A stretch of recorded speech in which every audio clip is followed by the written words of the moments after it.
Chan Master Han Shan, 1546–1623. Translation by Upasaka Lu Kuan Yu. Charles Luck. Archive.org/stream. Volume 2.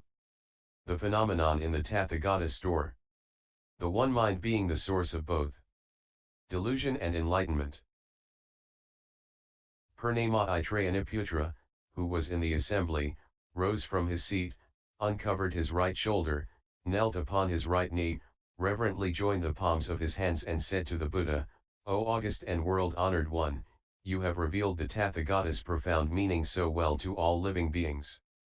The Buddha has always declared that I surpass all men in preaching the Dharma, but as I now listen to his melodious and deep Dharma voice, I am like a deaf man, striving to hear flies and mosquitoes 100 feet away.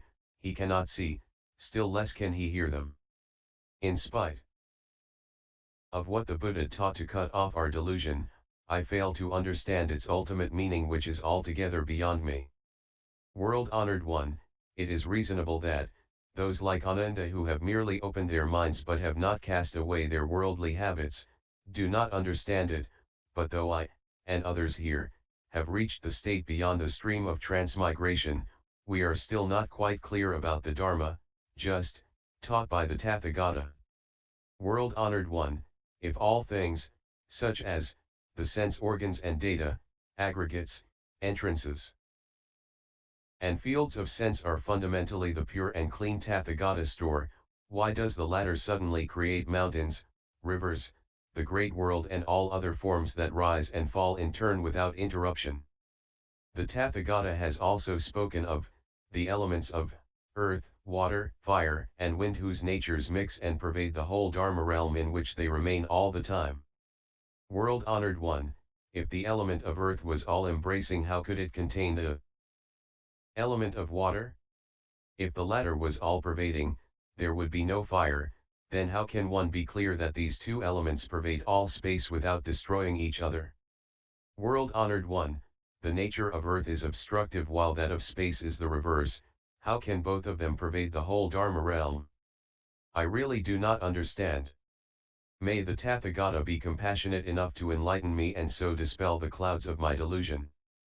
After saying this, he prostrated and eagerly awaited the holy teaching.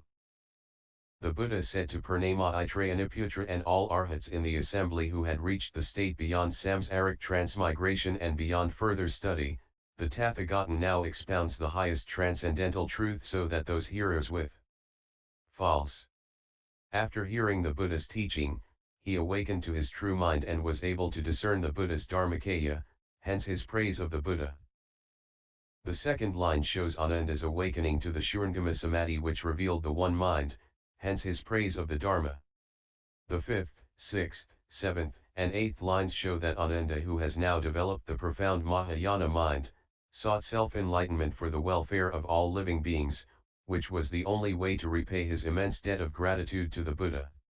The 9th, 10th, 11th, and 12th lines show that Ananda had now taken the Bodhisattva's great vow to deliver all living beings without exception.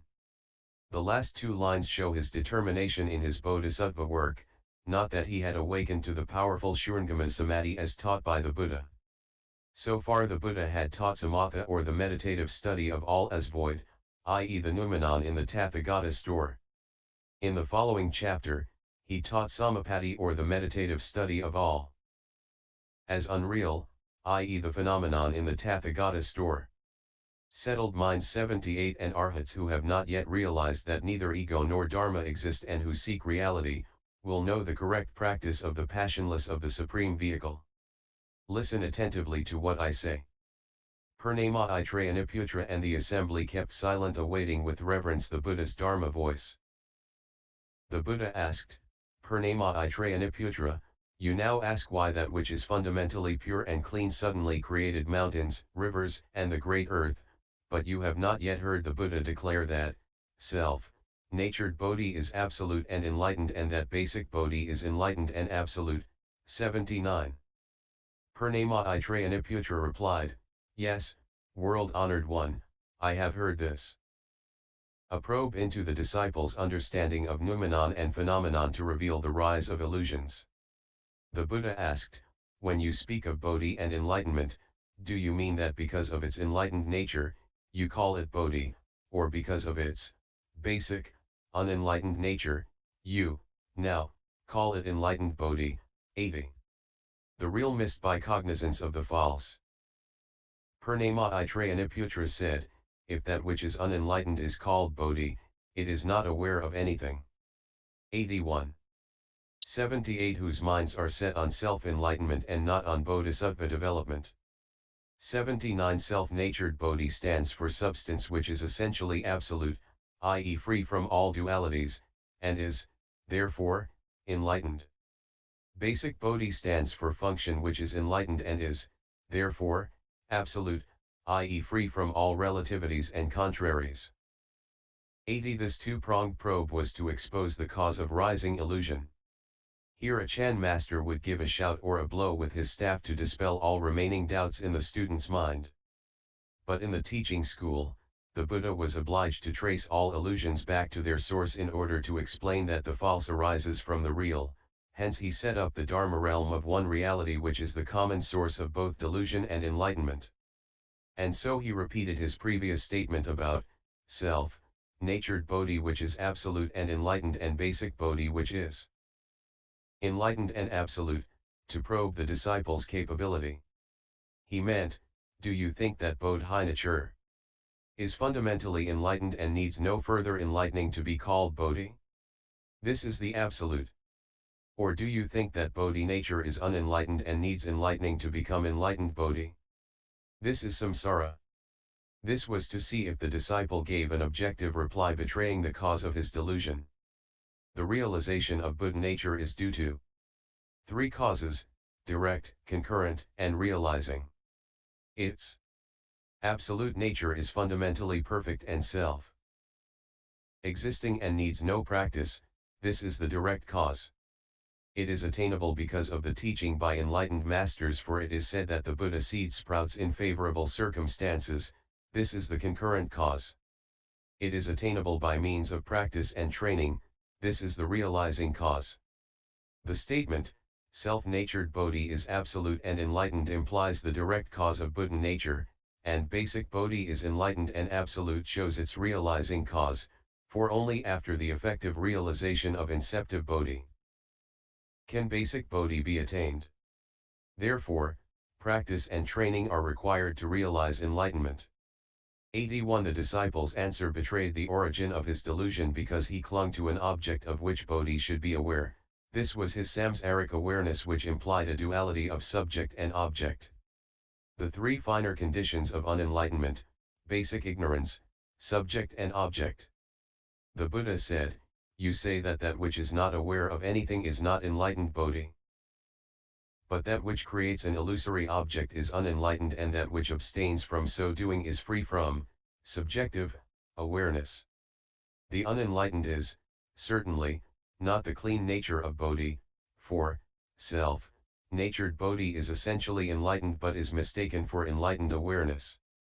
Bodhi is not that awareness of things, for such awareness sets up objects, and the setting up of illusory objects implies an illusory subject. 82.